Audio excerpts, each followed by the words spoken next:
Men do'stimga bergan qasamimni bilmasdan buzib qo'ygan bo'lsam nima bo'ladi? Bismillahirrohmanirrohim. Alhamdulillah va salatu vassalamu ala rasulillah. Allohning nomiga deb aytilgan gapga qasam deyiladi. Endi bu yerda agar o'shanday qasam ichgan bo'lsalar, Alloh nomi bilan men qasam ichamanki deb biror bir narsani aytgan bo'lsalar, uni bajarishlari shart bo'ladi. Agar shuni bajarmay qasamlardan voz kechsalar, uni evaziga endi bo'ynilaridan shu qasam ichganlik, qasamni buzganlik gunoh soqit bo'lishlik uchun kafforat berishlari lozim bo'ladi. Alloh taolo Qur'onda Moida surasida o'sha kafforatlarni nima ekanligini bayon qilgan.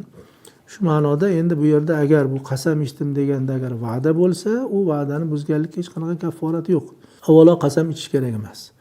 Qasam ichishlikka shariatimiz buyurmagan, bu masalani oqlamaydi. Lekin inson qasam ichdi, lekin o'sha qasami agar shariatga zid bo'lmasa, gunoh ish bo'lmasa, uni amalga oshirish shart.